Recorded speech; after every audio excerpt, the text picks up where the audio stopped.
அன்பே சிவம். ஏன் ஐப்பசி மாதம் வருகின்ற ஐப்பசி பௌர்ணமி அன்று மட்டும் சிவனுக்கு அன்னாபிஷேகம் நடத்தப்படுகிறது என்று தெரியுமா?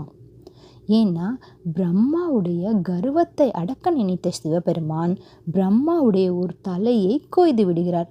வெட்டப்பட்ட தலை சிவபெருமானின் கையில் ஒட்டிக்கொள்ளவே சிவபெருமானுக்கு பிரம்மஹத்தி தோஷம் ஏற்படுகிறது. இதனால் சிவபெருமான் தன்னுடைய சுயத்தை இழந்து பித்து பிடித்த மாதிரி அலைய ஆரம்பிச்சிடுறாரு. கையில் ஒட்டி கொண்ட கபாலத்தை பிச்சை பாத்திரமாகவும் மாறுது. யார் இடுகிற அன்னத்தினால இந்த கபாலம் நிறையுதோ அப்பதான் பிரம்மாவுடைய தலை சிவபெருமானின் கையை விட்டு விலகும். அப்படி என்பது விதி. சிவபெருமான் அதுக்கு எல்லா பக்கமும் அலையிறாரு. கடைசியா காசி அடைகிறாரு. அங்கு அன்னபூரணி தாயார் தனது அன்பினால் கபாலத்தில் அன்னமிடவே கபாலம் நிறைகிறது.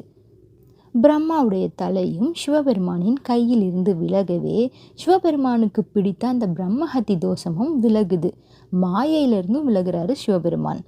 அப்படி அன்னபூரணி தாயார் சிவபெருமானுக்கு அன்னமிட்ட தினம்தான் அன்னாபிஷேகம் நடத்தப்படுகிறது.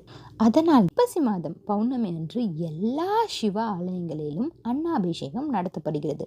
அது மட்டுமின்றி ஐப்பசி மாதம் பௌர்ணமி அன்று சந்திரன் சாபம் நீங்கி முழு பொலிவு பெற்றார். அதனால பூமிக்கு மிக அருகில் சந்திரன் வருவதால் அதோட ஒளி மிக அதிகமாக இருக்கும் அந்த ஐப்பசி பௌர்ணமி அன்று.